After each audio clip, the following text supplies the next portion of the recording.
ꯃꯌꯥꯝ ꯁꯤꯒꯤ ꯚꯤꯗꯤꯑꯣꯁꯤ ꯃꯅꯤꯄꯨꯔ ꯇꯣꯞ ꯆꯦꯅꯦꯜꯗꯒꯤ ꯑꯞꯗꯦꯠ ꯇꯧꯖꯕꯅꯤ ꯑꯗꯨꯒ ꯁꯤꯒꯤ ꯚꯤꯗꯤꯑꯣꯁꯤꯅ ꯃꯌꯥꯝ ꯍꯟꯗꯛꯀꯤ 10ꯒꯤ ꯃꯅꯤꯄꯨꯔꯒꯤ ꯕꯣꯔꯗꯅ ꯂꯧꯕ ꯑꯦꯛꯖꯥꯝꯗꯣ ꯀꯔꯝ ꯀꯥꯟꯗ ꯍꯥꯏꯗꯣꯛꯇꯣꯏꯅꯣ ꯈꯣꯠꯇꯣꯏꯅꯣ ꯃꯥꯏ ꯔꯤꯖꯜ ꯑꯥꯎꯠꯀꯤ ꯃꯇꯥꯡꯗ ꯈꯔ ꯁꯝꯂꯛꯄ ꯊꯝꯒꯦ ꯃꯌꯥꯝ ꯀꯣ ꯑꯗꯨꯒ ꯉꯔꯥꯡꯁꯨ ꯃꯌꯥꯝ ꯀꯩꯅꯣꯒꯤ ꯔꯤꯖꯜ ꯑꯥꯎꯠ ꯑꯣꯏꯈ꯭ꯔꯦ CBSEꯒꯤ ꯑꯣꯏꯈ꯭ꯔꯦ ꯑꯗꯨꯒ ꯃꯅꯤꯄꯨꯔꯒꯤ ꯀꯥꯎꯟꯁꯤꯜꯅ ꯂꯧꯕ ꯀ꯭ꯂꯥꯁ 12ꯀꯤꯁꯨ ꯗꯦꯠ 8 ꯅꯠꯇ꯭ꯔꯒ 9ꯗ ꯁꯣꯏꯗꯕꯤꯗ ꯔꯤꯖꯜ ꯑꯥꯎꯠ ꯑꯣꯏꯅꯤ ꯍꯥꯏ ꯑꯗꯨꯒ ꯁꯤꯒꯤ ꯀꯩꯅꯣꯒꯤꯁꯤꯅ ꯑꯃꯨꯛ ꯃꯌꯥꯝ ꯀꯣ ꯑꯩꯈꯣꯏꯒꯤ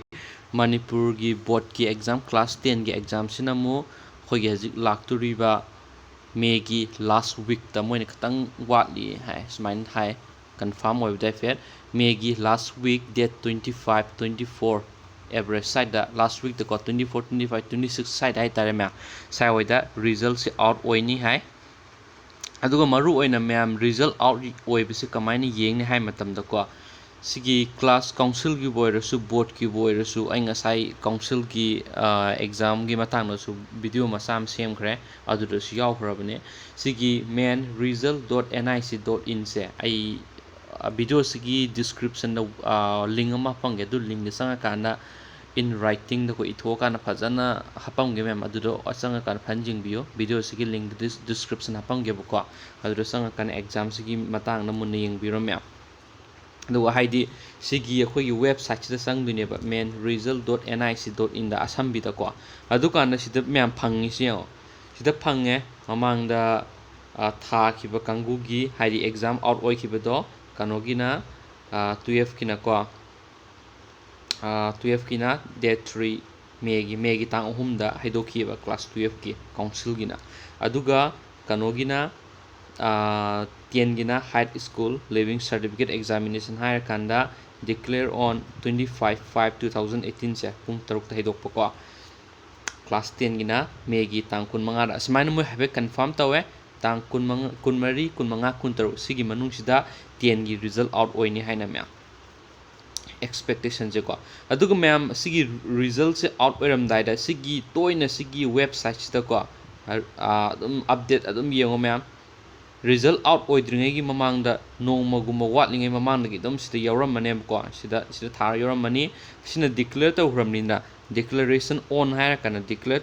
ꯇꯧꯗꯨꯕ ꯃꯇꯝꯗꯣ ꯁꯤꯗ ꯍꯥꯏꯔꯛꯀꯅꯤ ꯊꯥꯔꯛꯀꯅꯦꯕ ꯄꯨꯡꯁꯤꯡ ꯄꯤꯔꯀꯥꯟꯗ ꯉꯥꯏꯌꯨ ꯍꯥꯏꯅ ꯑꯗꯨ ꯃꯇꯝꯗ ꯃꯌꯥꯝ ꯑꯗꯨ ꯃꯇꯝꯗ ꯆꯞ ꯆꯥꯅ ꯃꯣꯏ ꯔꯤꯖꯜ ꯑꯥꯎꯠ ꯑꯣꯏꯔꯛꯀꯅꯤ ꯑꯣꯐꯤꯁꯤꯌꯦꯜ ꯋꯦꯕꯁꯥꯏꯠꯇꯒꯤꯀꯣ ꯁꯤꯗ ꯍꯥꯟꯅ ꯑꯞꯂꯣꯗ ꯇꯧꯔꯛꯀꯅꯦꯕ ꯃꯌꯥꯝ ꯀꯣ ꯑꯗꯨꯅ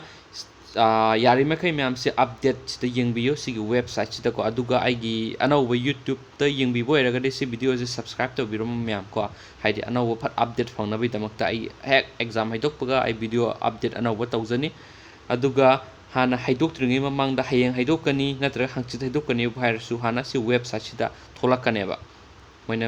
ꯄꯨꯡꯁꯤꯡ ꯃꯇꯝ ꯂꯣꯏ ꯄꯤꯔꯀꯥꯟꯗ ꯑꯗꯣ ꯐꯣꯔ ꯑꯦꯛꯖꯥꯝꯄꯜ ꯁꯤꯁꯦ ꯑꯦꯛꯖꯥꯝꯁꯦ ꯃꯃꯥꯡꯗ ꯍꯩꯗꯣꯛꯈꯤꯕꯁꯤꯗ ꯑꯦꯛꯖꯥꯝꯄꯜ ꯄꯤꯒꯦ ꯃꯌꯥꯝꯀꯣ ꯍꯥꯏꯠ ꯁ꯭ꯀꯨꯜ ꯂꯤꯚꯤꯡ ꯁꯥꯔꯇꯤꯐꯤꯀꯦꯠ ꯑꯦꯛꯖꯥꯃꯤꯅꯦꯁꯟꯁꯦ ꯃꯃꯥꯡ ꯆꯍꯤꯒꯤꯗꯤ ꯃꯦꯒꯤ ꯇꯥꯡ 15ꯗ ꯔꯤꯖꯜ ꯑꯥꯎꯠ ꯑꯣꯏ ꯑꯗꯨꯅ ꯃꯥꯒꯤ ꯂꯤꯡꯁꯤꯗ ꯆꯪꯒꯦ ꯁꯤꯗ ꯀ꯭ꯂꯤꯛ ꯇꯧꯔꯀꯥꯟꯗ ꯆꯞ ꯃꯥꯟꯅꯅ ꯀꯣ ꯁꯨꯃꯥꯏꯅ ꯆꯪꯉꯀꯥꯟꯗ ꯔꯤꯖꯜꯗꯣ ꯗꯥꯎꯟꯂꯣꯗ ꯇꯧꯗꯣꯏꯅꯤ ꯃꯌꯥꯝ ꯀꯣ ꯁꯤꯁꯤꯅ ꯃꯃꯥꯡ ꯆꯍꯤꯒꯤꯅꯦ ꯑꯗꯨꯒ board of secondary education Manipur SSLC ꯁꯤꯅ 10ꯒꯤ ꯑꯣꯏꯅ ꯁꯦꯝꯕꯅꯤ ꯃꯁꯤ ꯚꯤꯗꯤꯑꯣꯁꯤ ꯃꯌꯥꯝꯀꯣ ꯀ꯭ꯂꯥꯁ 10ꯒꯤ ꯑꯗꯨꯒ ꯁꯤꯗ ꯂꯩꯔꯦ ꯑꯗꯨꯒ please enter your roll number ꯊꯥꯏꯁꯤꯗ ꯏꯁꯥꯒꯤ ꯔꯣꯜ ꯅꯝꯕꯔꯗꯣ 10ꯒꯤ ꯃꯦꯇ꯭ꯔꯤꯛꯀꯤ ꯔꯣꯜ ꯅꯝꯕꯔꯗꯣ ꯁꯤꯗ ꯍꯥꯞꯄꯤꯗꯨꯕ ꯍꯥꯞꯄꯀꯥꯟꯗ ꯁꯕꯃꯤꯠ ꯕꯇꯟꯁꯤꯗ ꯀ꯭ꯂꯤꯛ ꯇꯧꯔꯅꯤ ꯑꯗꯨꯒ ꯑꯣꯇꯣꯃꯦꯇꯤꯀꯦꯜꯂꯤ ꯑꯗꯨꯝ ꯀꯣ ꯅꯪꯒꯤ ꯑꯦꯛꯖꯥꯝ ꯔꯤꯖꯜꯗꯣ ꯁꯤꯗ ꯆꯣꯡꯊꯣꯔꯛꯑꯅꯤ ꯑꯗꯨꯒ ꯑꯩꯅ ꯍꯥꯏꯖꯗꯨꯕ ꯍꯥꯏꯕꯕꯨ ꯍꯣꯏ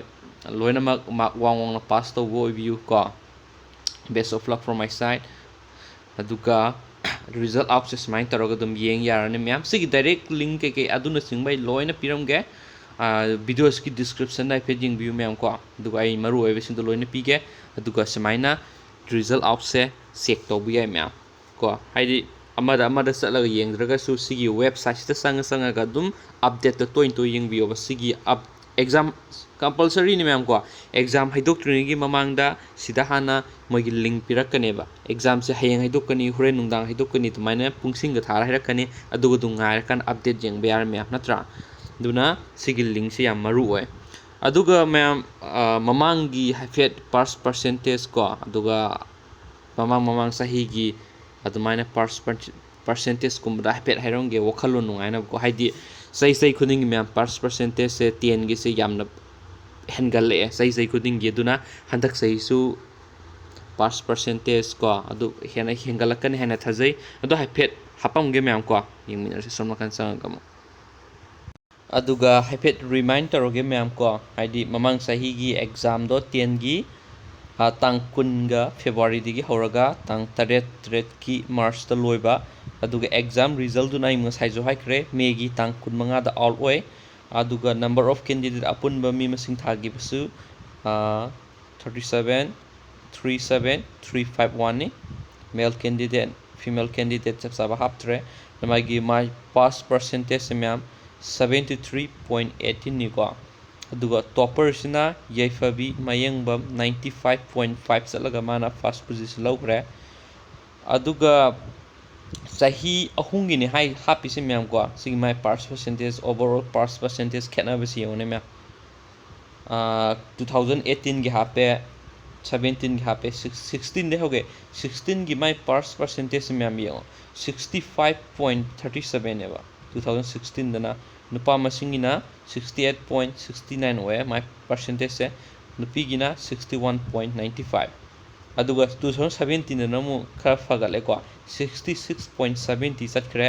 aduga nupa na mu 69.36 ne apun mami masing thabasi yango aduga 2018 dana mu amu hena fagat kre ko ma'am gap jam laire 16 ga 17 ga di yam kan khena dreba 2017 ga 18 ga se ma'am yo 18 da di 73.18 zat kreba average percentage yam na height oi kre aduna 2019 gi dasu sidagi hena gap se yam wang na laire kana pass percentage marks su kaisu loina wang na lakani hen thajai ko the minor my pakusu loi obiu ma'am aduga video si yam sangdana ba side loisilage ma'am ko sai habido exam result du kamai yeng ham tam sai website tu da sangani akoi gi mark akoi gi roll number do submit tawrani aduga result out to dum direct download taraga yeng ba yare aduga best of luck from my side once again and please share the video ko share to video ma'am video se aduga like to video aduga loisilage bye for now bye bye